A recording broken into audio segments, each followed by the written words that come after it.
المواطنون الفقراء البسطاء من اجل انهم يبيعون شيئا من البقدونس والبندورة والفواكه على بسطاتهم او على عرباتهم من اجل قوت عيالهم، فتنزل اليهم دوريات البلدية وكأننا في تل ابيب، يضربون ويخربون ويكسرون على رؤوس الفقراء فقط يا قائد الوطن. والاغنياء الذين يتاجروا بالمخدرات هناك من يحميهم، والمافيات المنظمة التي تسرق المليارات هناك من يحميهم. يسكت عنهم يا قائد الوطن. بسطة يباع عليها سيديات دعارة وحبوب مخدرة تترك، وبسطة يباع عليها بقدونس وبندورة من اجل قوت صغار تكسر على رأس صاحبها وتداس بالاقدام. يا قائد الوطن، المترفون والمسؤولون يرفعوا ابنية وعقارات وقصور لا يقال لهم لما، ولا يطبق عليهم قانون الهدم، وفقير يبني غرفة من اجل ان يأوي صغاره تهدم فوق رأسه.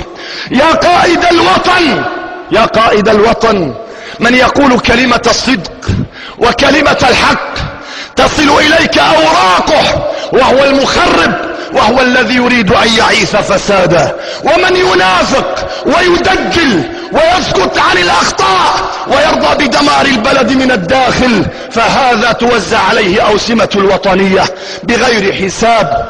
يا قائد الوطن، اقف وقفتي ولا ادري اقف بعدها ام لا، ولكن اقول لك ان بلدك وثقت بك، وان شعبك بايعك بصدق، ويحتاج منك وقفة عمرية، ويحتاج منك صدقا وانصافا وتجردا للشعب المسكين الذي ما زال يتأوه سنين طوال.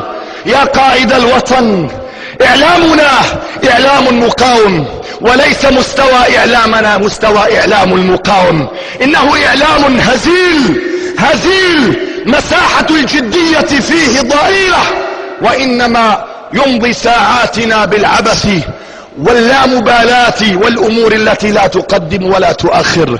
يا قائد الوطن، كل فرد في بلدك، كل مواطن رجل وامرأة احبك بصدق، لانه رأى فيك عدلا، ورأى فيك املا، ورأى فيك حقا، ولكن ما زال هؤلاء يعانون، وما زالوا يشكون، وما زالوا يتأوهون.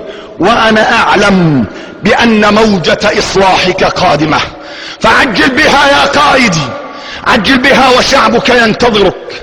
يقول لك بالروح بالدم، ليس كلام ولا شعارات، ولكن سيبذل روحه ودمه في احرج الاوقات واصعب اللحظات.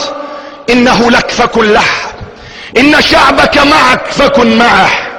يا قائد الوطن، هذه شكوى ابثها وانا الامن في سربي، المعافى في بدني، عندي قوت يومي، لا اعاني اي شيء ولا اشكو من اي شيء، ولكنها لا بد ان تقال باسم كل مواطن لا يستطيع ان يقول، وباسم كل فرد يعجز عن ان يوصل مظلمته.